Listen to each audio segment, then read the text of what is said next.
Alright, ladies and gentlemen, here it is, another tutorial from SEMSEOWiz.com. This tutorial is going to cover sitemaps for your website, and specifically installing the XML Sitemap plugin for your WordPress blog. I just want to give you a quick rundown on the two different types of sitemaps, an XML sitemap and an HTML sitemap. I've also included a link below to a great Google video discussing the two.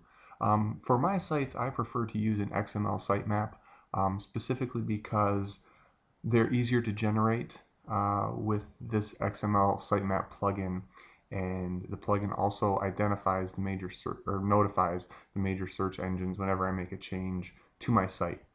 The biggest thing there is time saving. We all know SEM, SEO can be very time consuming, so streamlining the process as much as possible is always a good thing.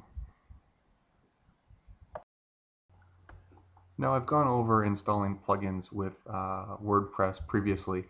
Quick rundown: from the plugin menu, select Add New, and then you will put in the search phrase Sitemap XML, search for the plugins, and a few will come up. You want Google XML Sitemaps.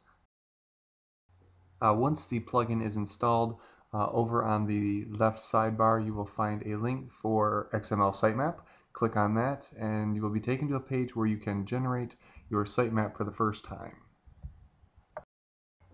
If your blog is set up correctly, you actually won't be able to run this. You'll get an error because the permissions on your site won't allow it to be written to. So what you want to do is to use an FTP client to bring up your site and change the permission, the right permission on your root folder.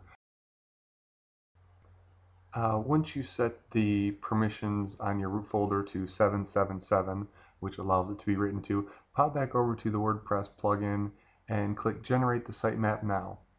This will automatically generate the sitemap and notify the major search engines except for Yahoo.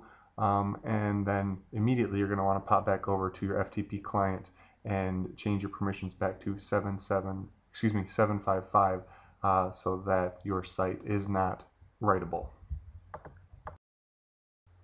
Now, if everything's worked correctly, you can actually go up into your address bar, and after your root directory, just type in sitemap.xml, and voila, there is your sitemap.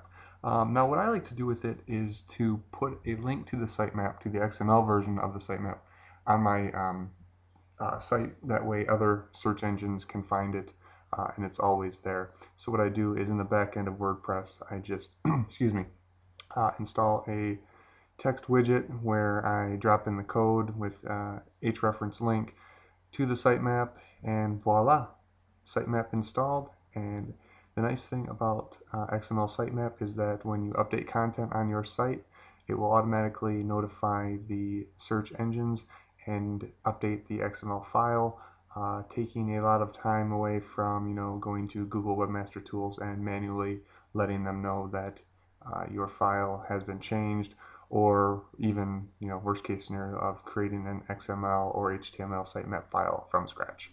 Again, thanks for taking the time to view this tutorial, and stay tuned for more great information from SEMSEOWiz.com.